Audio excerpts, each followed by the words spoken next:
Hello everyone, কেমন আছো তোমরা সবাই?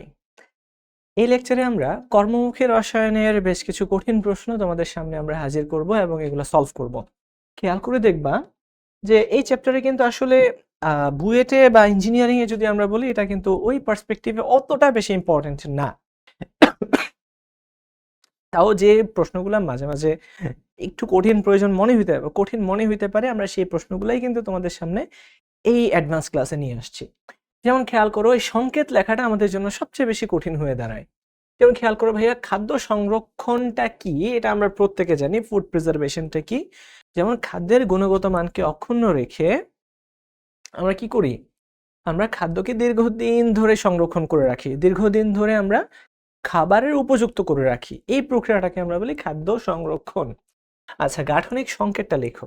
এই যে এখানে 4টা যৌগ দেওয়া আছে, তাদের গাঠনিক সংকেত আমাদের লিখতে হবে, ঠিক আছে? তাহলে আমরা এক এক করে লিখে ফেলি ভাইয়া। দেখো, বিউটাইলেটেড হাইড্রোক্সিটলুইন, এটার স্ট্রাকচার কি? বিউটাইলেটেড হাইড্রোক্সিটলুইন, বুঝো কাহিনী। তো আমাদের আগে টলুইন আঁকতে হবে। তো আমরা আগে একটা কি আঁকবো? টলুইন আঁকবো। তারপরে কি আঁকবো ভাইয়া? এখানে একটা হাইড্রোক্সি দিব, হাইড্রোক্সি, বিউটাইলেটেড হাইড্রোক্সি, তারপরে যে টলুইন, তাই না? তার মানে এখানে আমরা দিব এবার বিউটাইলেটেড, এবং এই বিউটাইলটা কিন্তু টারশিয়ারি বিউটাইল। এটা যদি টারশিয়ারি বিউটাইলেটেড লেখা থাকতো তাহলে হয়তো আর একটু ভালো হতো। এই হচ্ছে যে বিউটাইলেটেড হাইড্রোক্সিটলুইন। ঠিক আছে, আসলে এটা খুব বেশি একটা সহজ ইয়েও না। মাঝে মাঝে আমি নিজেই কনফিউজড হয়ে যাই যে এটা কি হবে। তাও আমি আরেকবার একটু তোমাদের জন্য ইয়ে হয়ে যাচ্ছি। হ্যাঁ, structure of BST, STRUCTUR, structure of কি? বিএইচটি, বিউটাইলেটেড হাইড্রোক্সি কি টলুইন, তাই না? আচ্ছা, ইয়েস, এই তো যা বলছিলাম। এটা কনফিউশন কিন্তু হয়ে গেছে অলরেডি। দেখ, কনফিউশনটা আসলে কেমনে হয়, কনফিউশনগুলো কিভাবে হয় দেখো ভাই। এইখানে থাকবে হাইড্রোক্সি, তার মানে হাইড্রোক্সি যেদিকে থাকবে সেই দিকে থাকবে আমাদের বিউটাইলেটেড গুলা। দেখো, আজকের পরে আশা করি আর তোমার ভুল হওয়ার চান্স থাকবে না, স্পেশালি আমার আজকের পরে আর কোনো ভুল থাকবে না। তো এই হচ্ছে যে বিউটাইলেটেড হাইড্রোক্সিটলুইন, অর্থাৎ তোমার দুই দিকে দুইটা বিউটাইল গ্রুপ থাকবে, আর হাইড্রোক্সিল যেখানে থাকবে তার অর্থ পজিশনে দুইটা বিউটাইলেটেড থাকবে, আর টলুইন থাকবে নিচে। তারপরে আমরা চলে যাব হচ্ছে তোমাদের ইম্পর্টেন্ট যেটা, বিউটাইলেটেড হাইড্রোক্সি অ্যানিসোল। বিউটাইলেটেড হাইড্রোক্সি অ্যানিসোলের সংকেতটা আমরা দেখে ফেলি। তো একই সংকেত, দেখো ভাইয়া, বিউটাইলেটেড হাইড্রোক্সি অ্যানিসোল। তো অ্যানিসোলটা দেখতে কেমন? অ্যানিসোল দেখতে কিন্তু এই তো এটাকে আমরা বলি অ্যানিসোল। ভাই এটাকে আমরা বলি অ্যানিসোল, ঠিক আছে? অ্যানিসোল হচ্ছে এটা। আর হাইড্রোক্সি তো থাকবেই, বিউটাইলেটেড হাইড্রোক্সি। আর এখানে আমরা বিউটাইলেটেডকে দিয়ে দিই, অর্থাৎ CH3 3টা থাকবে, বুঝছো? এত কষ্ট না করে এইভাবে কিন্তু আমরা লিখতে পারি, তাই না? 3টা CH3 কে আমরা ওইভাবে না লিখে কিন্তু এইভাবেও লিখতে পারি। তো পার্থক্যটা কোথায়? এখানে কিন্তু একটা বিউটাইলেটেড আছে, একটা বিউটাইলেশন এখানে আমরা করলাম। তার মানে বিউটাইলেটেড হাইড্রোক্সিটলুইনের মধ্যে নিচে থাকবে CH3, এখানে নিচে থাকবে OCH3, এটাকে আমরা অ্যানিসোল বলি। আর হাইড্রোক্সিটা দিয়ে দিলাম, আর এইখানে দুইটা বিউটাইল গ্রুপ দুই সাইডে, আর অ্যানিসোলের মধ্যে একটা বিউটাইল গ্রুপ এক সাইডে থাকবে। আচ্ছা, তারপর হচ্ছে তোমার প্রোপাইল গ্যালেট, তারপর আছে টারশিয়ারি বিউটাইল হাইড্রোকুইনন। ভাই এইগুলা তো 100-এ 100 তোমার লাগবেই, ঠিক আছে? তাইলে আমরা যদি TBHQ এর কথা বলি, TBHQ, tertiary butylated hydroxyquinone, tertiary butylated hydroxyquinone. তাহলে ভাই একটু বোঝার চেষ্টা করো, কুইননের স্ট্রাকচার কি তোমরা জানো? কুইনন বা কুইনল, এই হচ্ছে তোমার দুইটা হাইড্রোক্সিল থাকবে। তাহলে মনোযোগ, যেখানে টলুইন ছিল সেখানে কি ছিল? এখানে একটা CH3 ছিল, আর অ্যানিসোলের ক্ষেত্রে OCH3 ছিল। আর যখন টারশিয়ারি বিউটাইলেটেড হাইড্রোক্সিকুইনন বলছে, তার মানে এখানে একটা কুইনলকে আনতে হবে। কুইনল মানে কি? দুইটা OH, ঠিক আছে? আর টারশিয়ারি বিউটাইল তো থাকবেই, টারশিয়ারি কি? হ্যাঁ, বিউটাইল। এটা হচ্ছে তোমার TBHQ, টারশিয়ারি, অথবা শুধু BHQ বললেও হইতো, বিউটাইলেটেড হাইড্রোক্সি কুইনল। বিউটাইলেটেড হাইড্রোক্সি কি ভাইয়া? কুইনল। তাহলে এই তিনটার মধ্যে কি তোমরা একটু সিমিলারিটিস খুঁজে পাইছো? এখানে একটা মজার জিনিস তোমাদেরকে একটু জানায় দেই। আমরা যখন টলুইন ব্যবহার করি তখন না আমাদের দুইটা বিউটাইলেশন ইউজ করতে হয়, কারণ অ্যালকাইল গ্রুপের ইলেকট্রন পুশ করার ক্ষমতা কিন্তু হাইড্রোক্সিলের চেয়ে কম বা অ্যালকোক্সাইডের চেয়ে কম। তো আমরা যখন হাইড্রোক্সাইড দিয়ে দিব তখন একটা বিউটাইল অক্সাইড দিয়ে দিলেই হবে। আর যদি আমরা এই হাইড্রোক্সাইড বা অ্যালকোক্সাইড ব্যবহার না করে এখানে CH3 ব্যবহার করি, তখন তার যেহেতু ইলেকট্রন পুশিং ক্ষমতা কম, তাই আমরা আরো বেশি ইলেকট্রন বেনজিনের মধ্যে পুশ করার জন্য দুই সাইডে দুইটা বিউটাইল গ্রুপ দেই। এটা হচ্ছে তোমার অ্যাকচুয়াল কেমিস্ট্রির মেকানিজমটা। তো আশা করি বুঝতে পারছো, ঠিক আছে? তো তারপর তোমাদের গ্যালিক অ্যাসিড কার কার মনে আছে? গ্যালিক অ্যাসিড, দেখো ভাইয়া, গ্যালিক অ্যাসিড এর কথা কার কার মনে আছে? গ্যালিক অ্যাসিড, আমি যদি তোমাদেরকে একটু গ্যালিক অ্যাসিডের ইয়েটা বলি, স্ট্রাকচারটা বলি, তাহলে তোমরা এই প্রোপাইল গ্যালেটের স্ট্রাকচার অটোমেটিক বের করতে পারবা। বুঝতে পারছো? আমি যদি গ্যালিক অ্যাসিডের কথা বলি, গ্যালিক অ্যাসিড হচ্ছে এটা। দেখো, এগুলা আসলে মনে রাখার তরিকাটা তোমাদেরকে একদম কৌশলে মনে রাখতে হবে। গ্যালিক অ্যাসিড,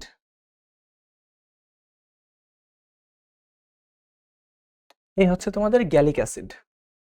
তো ভাইয়া, এটা যদি তোমাদের গ্যালিক অ্যাসিড হয়, এটা যদি গ্যালিক অ্যাসিড হয়, তাহলে প্রোপাইল গ্যালেটটা কেমন হবে? তো প্রোপাইল গ্যালেটটা দেখতে কি এরকম ethyl ethanoate, methyl methanoate, benzyl acetate, এই জাতীয় নামের মতো মনে হচ্ছে না? তার মানে এটা কিন্তু একটা অ্যাস্টার। এটা কিন্তু ভাই একটা অ্যাস্টার, বুঝছো? তো গ্যালিক অ্যাসিডের অ্যাস্টার, তো এটার সাথে আমরা জাস্ট এই প্রোপাইল গ্রুপের অ্যাস্টার তৈরি করব। তো প্রোপাইল গ্রুপের অ্যাস্টার, তো গ্যালিক অ্যাসিড, এখানে 3টা OH থাকবে, এই যে ভাইয়া 3টা OH থাকবে, আর এখানে একটা প্রোপাইল গ্রুপ আমরা সংযুক্ত করে দিব। আচ্ছা, বাই দ্য ওয়ে, আমি যদি একদম পুরো স্ট্রাকচারটা দেখাই, OH এর পরিবর্তে এখানে O, CH2, CH2, CH3, এই তো প্রোপাইল গ্যালেট। ভাইয়া, এইভাবে মনে না রাখা ছাড়া তোমাদের কোনো উপায় নাই। ধরো হচ্ছে পরীক্ষার হলে দিয়ে দিল, তাইলে তুমি সামহাও ভুলে গেলা। আন্ধা মুখস্থ করে গেলে একদমই মনে থাকবে না। তোমাকে এইভাবে বুঝে শুনে মনে রাখতে হবে। গ্যালিক অ্যাসিড আর এটার একটা অ্যাস্টার হচ্ছে প্রোপাইল গ্যালেট, প্রোপাইল অ্যালকোহলের অ্যাস্টার। আচ্ছা, আর প্যারাসিটামল, প্যারাসিটামল দেখতে কেমন হবে? আচ্ছা, আমি এটা একটু সিরিয়ালি দিয়ে দেই। প্যারাসিটামল দেখতে কেমন হবে? প্যারাসিটামল, প্যারা অ্যাসিটো অ্যামিনো ফেনল, প্যারাসিটামল।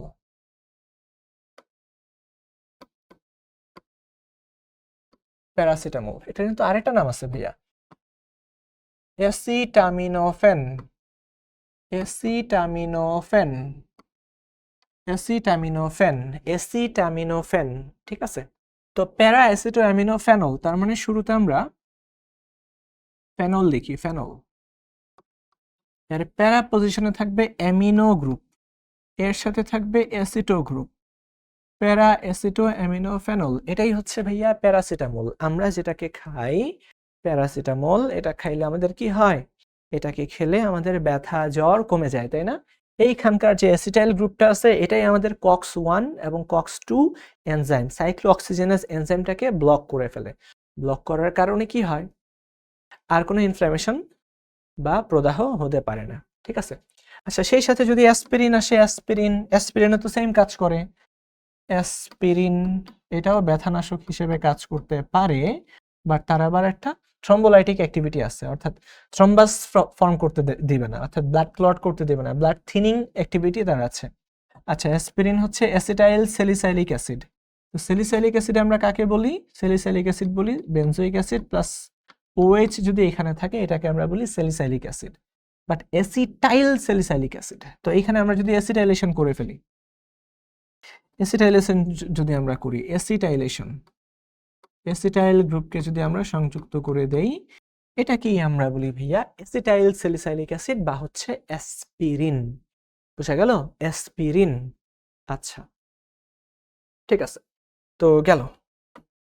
এরপর আমরা দেখি মল্ট ভিনেগার প্রস্তুতিতে তোমার এই অ্যামোনিয়াম সালফেট এবং অ্যামোনিয়াম ফসফেট কেন ব্যবহৃত হয়? তোমাদের কি মনে আছে আমরা একটা মাল্টিপল কম্পার্টমেন্টের একটা ব্যারেল নিছিলাম, পিপা নিছিলাম, সেই পিপার মধ্যে উপর থেকে আমরা 10% শক্তিমত্তার অ্যালকোহলকে স্প্রে করে ফেলতাম, তারপরে মাঝখানের ইয়াতে ছিল, মাঝখানের দেখো এখানে এরকম, তোমাদের মনে থাকার কথা ভাইয়ারা, আমরা তোমাদেরকে পড়াইছি,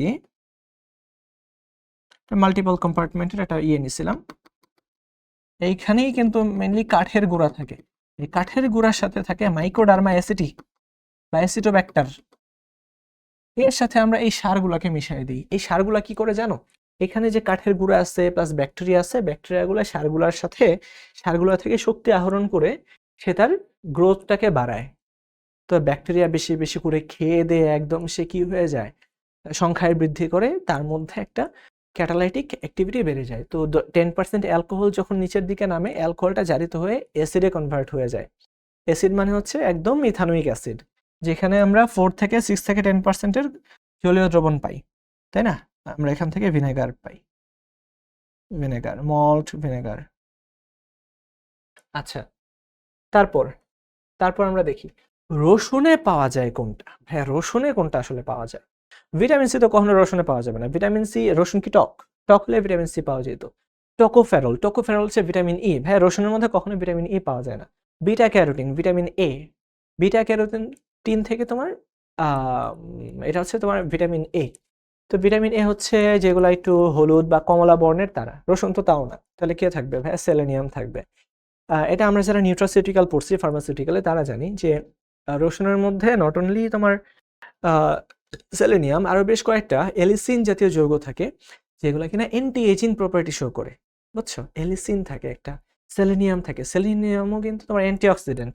ভিটামিন সি, টোকোফেরল এবং বিটা ক্যারোটিনের মতো সেলেনিয়াম ধাতুটাও কিন্তু আমাদের বডিতে অ্যান্টিঅক্সিডেন্টের কাজ করে, ঠিক আছে? তো যেটা কিনা বডি বয়সটাকে ধরে রাখতে হেল্প করে। তারপর ভাই দেখো সর্বিক অ্যাসিড হলো কি? সর্বিক অ্যাসিড তোমরা জানো অ্যান্টিমাইক্রোবিয়াল প্রিজারভেটিভ। সর্বিক অ্যাসিড একটা অ্যান্টিমাইক্রোবিয়াল প্রিজারভেটিভ। এটা কিন্তু অ্যান্টিঅক্সিডেন্ট না। অ্যান্টিঅক্সিডেন্ট কারা? বিএইচএ, বিএসটি, টিবিএইচকিউ, প্রোপাইল গ্যালেট, এরা হচ্ছে অ্যান্টিঅক্সিডেন্ট। এর মধ্যে এটা হচ্ছে তোমার সর্বিক অ্যাসিড 1 আর 2। তো 2,4 হেক্সাডাইইনোইক অ্যাসিড। তো আমি যদি তোমাদেরকে একটু বলে দেই স্ট্রাকচারটা, তো 6টা থাকবে কার্বন, আর 1 2 2 এবং 4 নাম্বার পজিশনে 2টা থাকবে দ্বিবন্ধন, আর এইখানে COOH, এখানে হচ্ছে COOH, এখানে তোমার ভাইয়া CH3 CH CH CH CH, তারপর হচ্ছে COOH। এই হচ্ছে সর্বিক অ্যাসিড। তারপরে বুয়েটে আমাদের সময় আসার একটা প্রশ্ন, মল্ট ভিনেগার প্রস্তুতির বিক্রিয়াগুলো শূন্যস্থান পূরণ করো। খুবই সহজ একটা প্রশ্ন, যারা তোমরা পড়ছো তাদের জন্য। আচ্ছা, তো আমার জন্য একটু কঠিনই মনে হয়েছিল, কারণ এই চ্যাপ্টারটা আমি কেন জানি এই অংশটুকু একটু মেরে গেছিলাম। তো যাই হোক, আল্লাহ যেটা করছে ভালো করছে। তো দেখো মল্ট ভিনেগার প্রস্তুতি শূন্যস্থান আমরা পূরণ করব 1000 বার, এটা তোমরা পড়ছো অলরেডি। তো এই হচ্ছে সুক্রোজ। সুক্রোজকে আমরা পানির সাথে বিক্রিয়া করাই দিলে কি হয়ে যাবে? সুক্রেজ এনজাইমের প্রভাবে, সুক্রেজ এনজাইমের প্রভাবে ভাইয়া, সুক্রেজ এনজাইমের প্রভাবে। এটা কিন্তু ইস্ট থেকে আমরা পাই, ইস্ট থেকে আমরা পেয়ে থাকি, ঠিক আছে? আচ্ছা, তো সুক্রোজটা ভেঙে গ্লুকোজ প্লাস ফ্রুক্টোজ তৈরি হবে, গ্লুকোজ প্লাস ফ্রুক্টোজ তৈরি হবে, ঠিক আছে?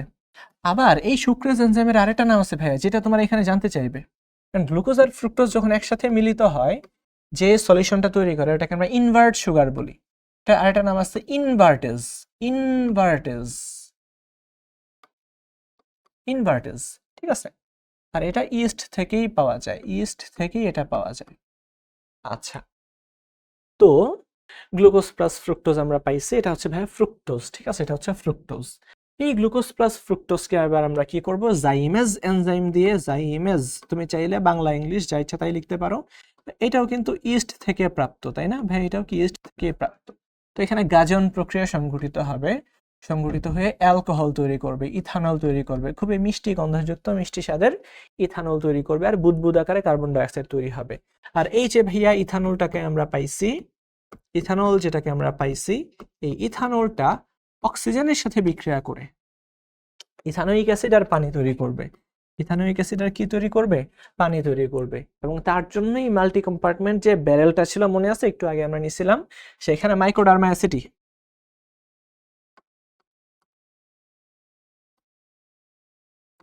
মাইক্রোডার্মা, এসিটি অথবা অ্যাসিটোব্যাক্টার ইয়ার প্রভাবে, ব্যাকটেরিয়ার প্রভাবে এই বিক্রিয়াটা হয়ে যাবে। তোমরা হাজারবার অলরেডি পড়ছো, এটা নিয়ে আমার কোনো সন্দেহই নেই।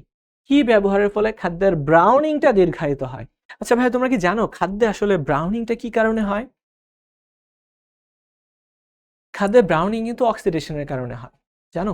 আমাদের যে খাদ্যের দ্বিবন্ধনগুলো আছে এগুলো অক্সিজেন দ্বারা আক্রান্ত হয়, আক্রান্ত হলে মেনলি সমস্যাটা হয়। সেই অক্সিজেনটাকে আমরা খেয়ে ফেলতে পারি সাইট্রিক অ্যাসিড দ্বারা, সোডিয়াম সালফাইড দ্বারা। এটা আসলে সোডিয়াম সালফাইড, বুঝছো? Sodium sulphide, bisulphide. তো সালফাইড, বাইসালফাইড এবং সাইট্রিক অ্যাসিড এগুলো সব হচ্ছে তোমার অ্যান্টিঅক্সিডেন্ট। তো এরা অক্সিজেনটাকে খেয়ে ফেলতে পারে, তাই ব্রাউনিংটা দীর্ঘায়িত হয়। উপরে সবগুলা হচ্ছে এটার অ্যান্সার। আচ্ছা, তারপরে কৃত্রিম অ্যান্টিঅক্সিডেন্ট কোনটা? ভিটামিন সি, তারপর সুগার আর সোডিয়াম ক্লোরাইড তো অ্যান্টিঅক্সিডেন্ট না। ভিটামিন সি হচ্ছে অ্যান্টিঅক্সিডেন্ট যেটা ন্যাচারালি পাওয়া যায়। প্রোপাইল গ্যালেট হচ্ছে কৃত্রিম অ্যান্টিঅক্সিডেন্ট। প্রোপাইল গ্যালেটটা কি ভাইয়া? তোমার কৃত্রিম অ্যান্টিঅক্সিডেন্ট। আচ্ছা, এই যৌগটা ফ্ল্যাভোনয়েড জাতীয় যৌগ আছে আমাদের আমাদের কি বলে, আমাদের এই পরিবেশে, আমাদের খাদ্যের তালিকায়, আমাদের ডায়েটের মধ্যে।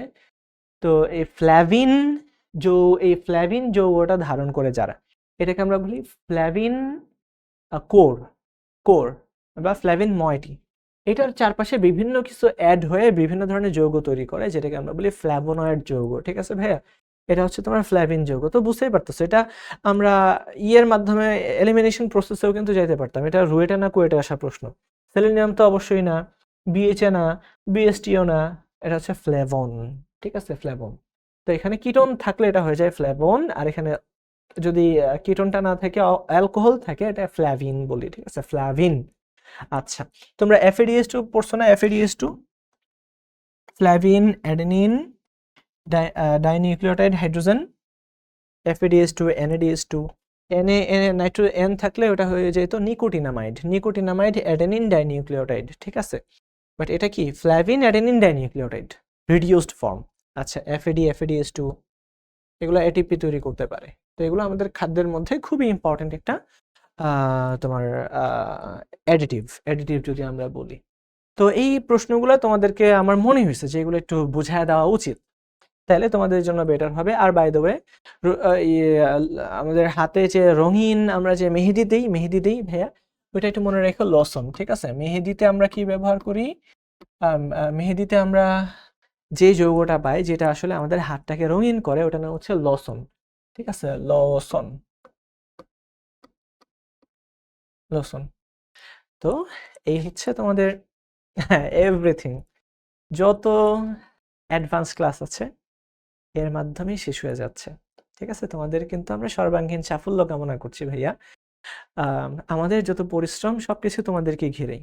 তো তোমরা ভালো করো, তোমরা আরো উন্নত হও, তোমরা অনেক বড় হয়ে যাও লাইফে, তোমরা সর্বোচ্চ শিখরে আরোহণ করো, সেই দোয়াটা কিন্তু আমরা তোমাদের জন্য করি। ঠিক আছে, তাহলে তোমরা সবাই ভালো থাকবে, সুস্থ থাকবে। আল্লাহ হাফেজ।